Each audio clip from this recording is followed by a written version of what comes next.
Sedangkan dalam moratorium penyelesaian perkara pembayaran insentif tunjangan seorang suami di P dan KSD pada 2018 Verban, Pro Justisia dan Mater Familias, deliknya Verban, mengingat menimbang bahwa selama ini Dinas Pendidikan Tambak Romo melakukan pembiaran berlarut-larut dan hanya mendengar alasan sepihak, alasan semu yang dibuat-buat, maka moratorium ini kami tawarkan, kami buat.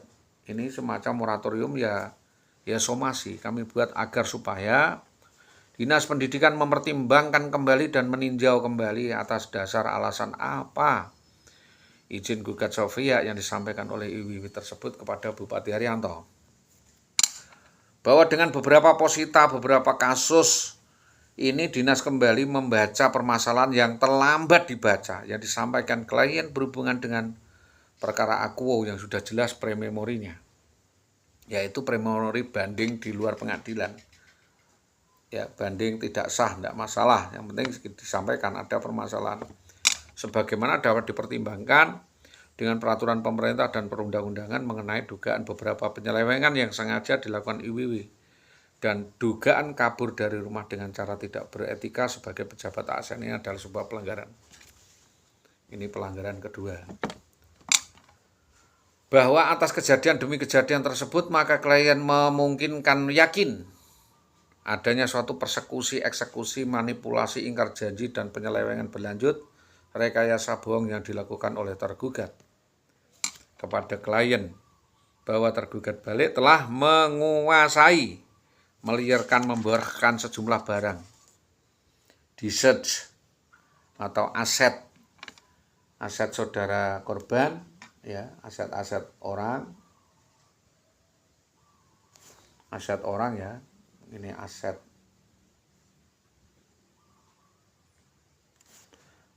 dari klien tanpa persetujuan hak waris. Bahwa antara laporan dan alat bukti sudah berkesesuaian menunjukkan bahwa belum adanya MOU atau akta traktat perjanjian perdamaian upaya penyelesaian perkara terkait belum disalurkannya insentif tunjangan seorang suami yang ditinggalkan oleh yang bersangkutan, bahwa tidak tersalurkannya hak itu adalah suatu pelanggaran. Jadi tidak tersalurkan hak suatu pelanggaran. Pasal 372 KUHP Jungto 55 ayat 1, Jungto 266 ayat 2, KUHP 378 dan 374. Ini bisa dituntut kepada para pihak. Bahwa untuk alat bukti sudah sampaikan kepada lidik 3 tipikor.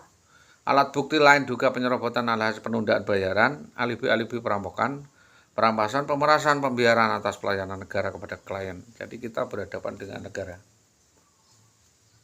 Bahwa melalui memorandum ini kami meminta penjelasan-kejelasan dinas dalam menetapkan kejelasan penyelesaian. Menetapkan hal tersebut terkait sita pro bono jaminan yang dilakukan atas duplik, atas objek sengketa hak sesuai dengan berita acara yang disampaikan in officio internal.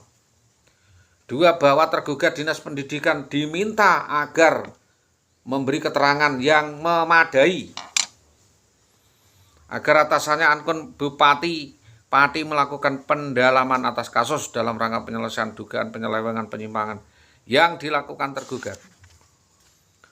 Bahwa secara lekse spesialis para turut berperkara turut tergugat adalah atasannya dapat dipanggil satu persatu perannya dalam rangka apa, yaitu dalam rangka penyimpangan yang dilakukan tergugat, di mana yang bersangkutan dituntut agar segera menyerahkan hak-hak yang dituntut. Yang bersangkutan dapat dituntut segera menyerahkan hak-hak insentif yang diabaikan dan fair sharing lainnya, sebagian atau keseluruhan kepada yang berhak sesuai dengan ad domino ad hominem pro bono pro justisia mater familias dalam acara tanpa adanya satu ikatan apapun mengingat keadaannya sudah ingkrah. Bahwa hal ini sangat penting diajukan untuk disampaikan agar supaya Dinas Pendidikan Tambak Romo secara jelas dan bijaksana di dalam penyelesaian kasus ini, agar dinas dapat memberi sanksi tegas dan keras kepada anak buahnya dalam rangka pembinaan, peringatan, sanksi dan tindakan yang diperlukan atas dugaan penyimpangan perbuatan tergugat sebanding dengan gugatan pertama, bahwa perceraian sudah diselesaikan, yaitu perceraian. Gugatan pertama itu adalah gugatan cerai, gugatan kedua belum. Jadi agenda gugatan pertama itu cerai. Bahwa perceraian sudah diselesaikan dan alasan perceraian tidak jelas atau non-limitatif atau mut gulo. Sedang ada yang terlambat alasannya overspell, overmah, berubah-ubah, deliknya verban dan dipaksakan. Atau tertutup, sidang tertutup. Bahwa penggugat DD menilai ada kejanggalan kontentius dalam proses pemeriksaan, manipulasi overmah, sidang terlalu mengada-ada, merekayasa dan menggunakan pendapatnya sendiri tanpa ada aturan yang jelas dan perlawanan. Mengingat pada undang-undang bahwa penggugat menilai